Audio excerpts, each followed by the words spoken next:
امجد خان نیازی صاحب، یہ جو گٹھ جوڑ کے حوالے سے باتیں ہو رہی ہیں، آپ کی پارٹی کے حوالے سے بات ہو رہی، ظاہری بات ہے کہ جو فیض حمید صاحب تھے عمران خان کے موسٹ فیورٹ تھے، اور کس طرح اب کے جو فیلڈ مارشل صاحب ان کو ہٹا کر فیض حمید صاحب کو D G I S I بنایا گیا، اور اس کے بعد کی کہانی آپ بہتر سمجھتے ہیں۔ اب آپ کیسے دیکھ رہے ہیں سزا کو؟ پہلی بات تو یہ ہے کہ ادارے کے خود وہ امپلائی تھے اور اس کے مطابق ان کو سزا یا جزا جو بھی ہے ان کے لیے تجویز کی گئی۔ دوسرا، اگر آپ ہمارے حوالے سے بات کریں گے تو میاں نواز شریف کا شہباز شریف کا انٹرویو بھی ہے، اس کے بعد خواجہ آصف کا انٹرویو بھی ہے، اور مولانا فضل الرحمان کا انٹرویو بھی ہے۔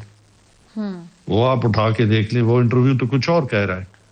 اگر اس کا الزام ہمارے پہ لگانا چاہے اور پھر 2022 میں جب تحریک عدم اعتماد ہے تو اس کی بھی چیزیں آپ کے سامنے ہیں، تو میں لمبی اس بحث میں نہیں پڑتا، لیکن اتنا کہوں گا کہ ہمارے ساتھ جب کنیکشن کوئی آئے گا تب ہم بتائیں گے کہ ہم کنیکٹ تھے یا نہیں تھے۔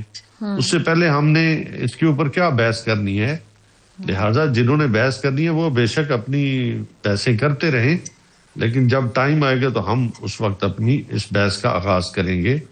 تو اس سے پہلے یعنی آپ پہلے سے مائنڈ بنا چکے ہیں کہ وہ ٹائم آئے گا اور پھر آپ اس پہ بحث کریں گے، اور آپ لوگ اپنی تیاری کر رہے ہیں بحث کی؟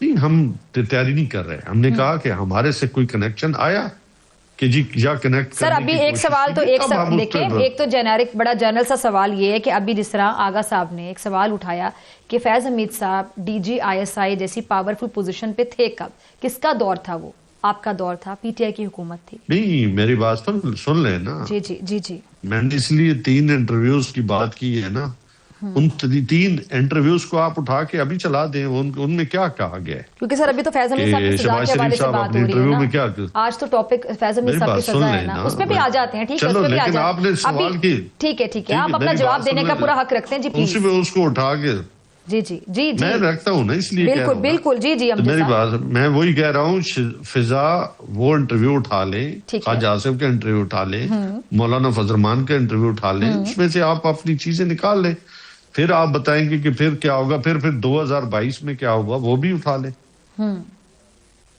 ٹھیک ہے، تو چیزیں اتنی سمپل نہیں ہے نا جو سمپل سمجھی جا رہی ہیں۔ تو بات ہے کہ ہم نے پہلے کہا کہ ہماری کمنٹری ابھی بنتی نہیں ہے، جب ہماری کمنٹری اس وقت بنے گی جب ہمارے ریلیٹڈ کچھ چیزیں آئیں گی جس کے اوپر بلیک اینڈ وائٹ میں آئے گا، تو تب ہم اس کے اوپر بحث کریں گے۔ ابھی ہم اس کے اوپر بحث کرنا ہماری۔ چلیں نیازی صاحب، ایک سوال ہے کہ قمر جاوید باجوہ صاحب اور عمران خان صاحب کے درمیان بھی فیض حمید ایک ایسی شخصیت تھے جو کہ ان کے درمیان میں رہے، تو کیا جو انفارمیشن ایکسچینج ہوتی رہی قمر جاوید باجوہ صاحب اور عمران خان صاحب کا بھی تعلق جب بہت زیادہ خراب ہو گیا، تو اس کو خراب کرنے میں بھی کیا فیض حمید کا کردار ہو سکتا ہے؟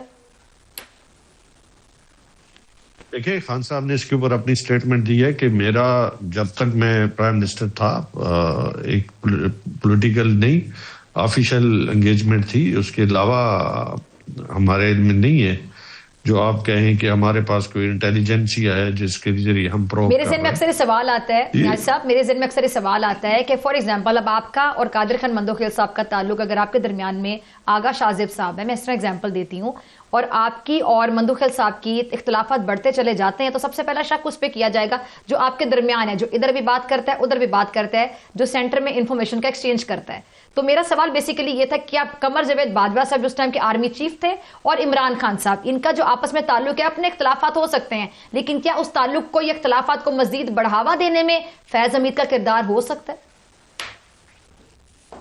دیکھیے، اس پہ تبصرہ میرے خیال میں بنتا ہی نہیں ہے، اور اس کے اوپر میں کہوں جی کہ فیض حمید صاحب یہ کر رہے تھے، کیونکہ میرا کوئی فیض حمید کے ساتھ لنک نہیں تھا، نہ تعلق تھا، خان صاحب کا تھا، اور نہ کبھی ان سے ملا۔ خان صاحب کا تھا، دیکھیے خان صاحب کی آفیشیل، میری خان صاحب کی جب پرائم منسٹر تھے تو اس وقت یقیناً جو ایون ڈی جی آئی بھی ہوتا ہے، ذاتی نوعیت کی دوستی بھی تھی، بہت گہرا تعلق تھا، یا صرف نہیں، میری بات مکمل ہونے دیں۔ جو دونوں ایجنسیز ہیں وہ ڈیلی بیسس پہ جا کے جو ہے وہ پرائم منسٹر ہاؤس پہ جو ہے وہ لازمی آفس میں ان کو بریف کرتے ہیں۔ ٹھیک ہے، مطلب اتنا ہی تعلق تھا، اس سے زیادہ تعلق نہیں تھا آپ کے مطابق؟ میرے مطابق تو قادر مندوخیل صاحب، یہ بھی قادر مندوخیل صاحب پروگرام میں آپ کے سامنے بات کریں کہ ان کو دھمکیاں دی جاتی تھی، ان کو تھریٹن کیا جاتا تھا، ان کو پیسوں کی offer. Being a senior politician, آپ اس چیز پہ کیا اپنا انالیسس دیں گے؟ نیاز صاحب کیونکہ آپ ایک سیریس اور بڑے سینئر سیاستدان ہیں. جی جی دیکھو میں پولیٹیشین ہوں، مندوخیل میرا بھائی ہے، اگر یہ بات کر رہا ہے ٹھیک ہے تو اس کو میں ضرور جو ہے کنڈیم کروں گا. اور اگر اس وقت یہ نالج میں لاتے تو میں تو ہمیشہ، ان کو پتہ ہے کہ ہاؤس میں میں ہمیشہ ممبر اسمبلی کے ساتھ کھڑا رہا ہوں، اور جب بھی بات ہوئی ہے پارلیمنٹ کی، اور بحیثیت میں اس وقت جب چیئر کرتا تھا پینل آف چیئرمین، بحیثیت کسٹوڈین آف دا ہاؤس، میں ہمیشہ اپنے ممبرز کو، میں یہ نہیں دیکھتا تھا کہ اس وقت کون سی پارٹی کا ممبر جو ہے وہ بول رہا ہے، پی ٹی آئی کا بول رہا ہے، پیپلز پارٹی کا بول رہا ہے. یہ میرے بھائی دونوں بیٹھے ہیں، ان سے آپ تصدیق کر سکتے ہیں. میں نے ہمیشہ پارلیمنٹ کی بات کی ہے، اور چونکہ ہم جو حلف اٹھاتے ہیں، اوت اٹھاتے ہیں، وہ اسی بات کا اٹھاتے ہیں کہ ہم پارلیمنٹ کو مقدم سمجھیں گے اور آئین کو پروٹیکٹ کریں گے. یہ ہماری ذمہ داری ہے، بیسک ذمہ داری ہے.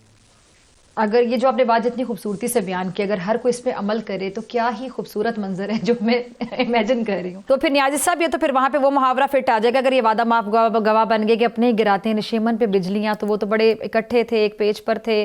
اب وہ اگر وہی ان کے خلاف گواہی دیتے ہیں، میں نے کہا نا ابھی ہر چیز قبل از وقت ہے. جب ٹائم آئے گا بات تبھی ہوگی. اس سے پہلے ہم کیا سہرائیاں اپنی وہ نگاہیں، اپنی زبانیں دوڑاتے رہیں. گھوڑے فائدہ کوئی نہیں ہے. گھوڑا اس وقت اچھا لے، وہ بات سر خبر چھوٹی نہیں ہے نا نیاز صاحب، خبر بہت بڑی ہے نا. بات بھی وقت پہ بات. اب یہ خبر تو ڈسکس ہوتی رہے گی، ظاہری بات ہوتی اچھی بات ہے. نہیں، آپ مجھے بتائیں کہ ایک سابق D G I S I جو کہ آرمی چیف بننے کے، ایک منٹ صاحب، ایک سابق D G I S I جو کہ آرمی چیف بننے کے خواہاں تھے، خواہش مند تھے، جن کا سی وی بھی تھا وزیر اعظم صاحب کے پاس، اس ٹائم کے وزیر اعظم، اور ان کو اپنا ساسا کہتے تھے. ان کو 14 سال قید و مشقت سنائی گئی ہے. پھر سیاسی گٹھ جوڑ کے حوالے سے بات کی جا رہی ہے، پی ٹی آئی کے ساتھ اس کے تانے بانے کس طرح جوڑے جا رہے ہیں عمران خان صاحب کے حوالے سے، جو کہ آلریڈی اڈیالہ جیل میں موجود ہیں. بہت سے سوالات گردش کر رہے ہیں، اور مندوخیل صاحب اور کچھ لوگوں کی رائے کے مطابق کہ جی وہ وعدہ معاف گواہ بھی بن سکتے ہیں. تو یہ بڑی خبر ہے، اس پہ ڈسکشن ہوگی. یہ نہیں ہو سکتا کہ کوئی اس پہ ڈسکشن نہ کرے. میں تو کہتی ہوں ہم ٹی وی ٹاک شو میں بات کریں، ڈرائنگ روموں میں بیٹھ کے، ٹی وی لاؤنج میں بیٹھ کے، چوکو چراؤں میں بیٹھ کے. اب تمام لوگ یہی بات کر رہے ہیں فی الحال. فضا، میں نے تو آپ کو نہیں روکا کہ آپ بات نہ کریں، میں نے تو اپنی بات کی ہے.